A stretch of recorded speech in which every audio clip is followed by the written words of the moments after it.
To her, she could not see the expression on his face, which was dark and lowering and did not suit him at all.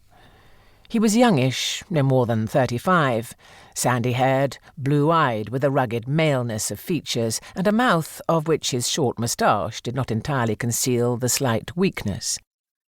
His face in repose always had an air of ingenuous bewilderment and absent-mindedness that from the very first had awakened Mrs. Harris's mother instincts, which were never too far from the surface, since she herself had a married daughter and grandchildren.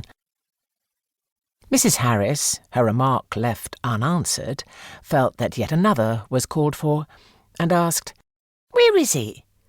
What's that place there? It looks like a jail."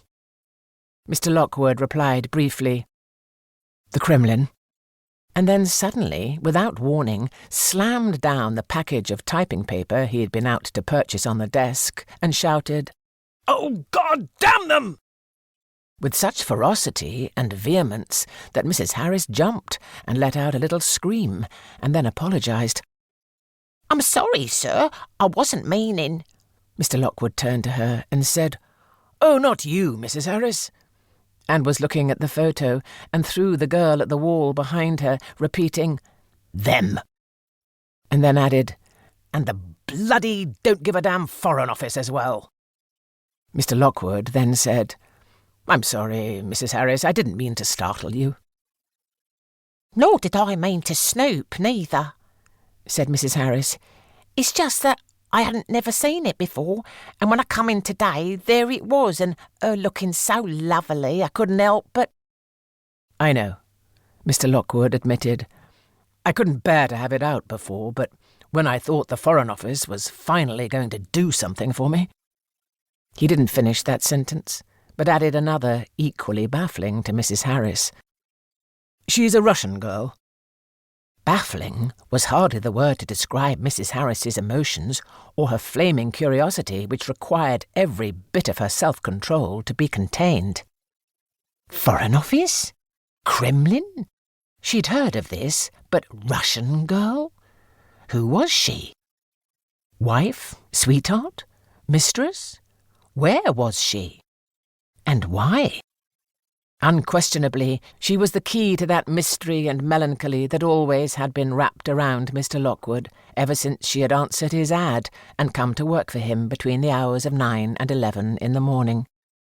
But it was a key which Mrs. Harris's innate sense of propriety refused to let her turn.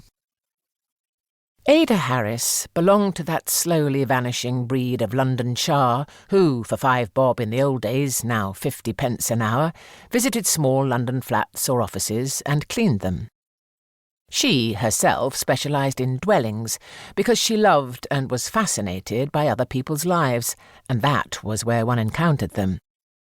Her clients eventually found her to be not only a conscientious drudge, but a woman primed with a fabulous fund of wisdom, home truths, information and sound common sense, garnered through practically a lifelong attendance at the School of Hard Knocks.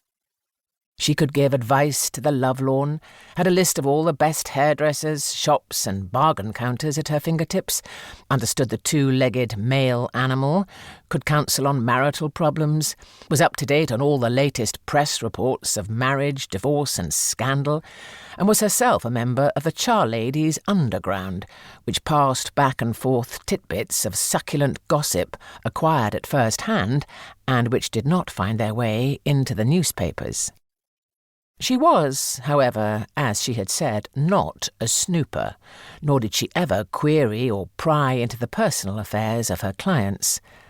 But once such a one had ever unburdened herself, it was usually the mistress of the establishment who did so, or asked for a bit of advice.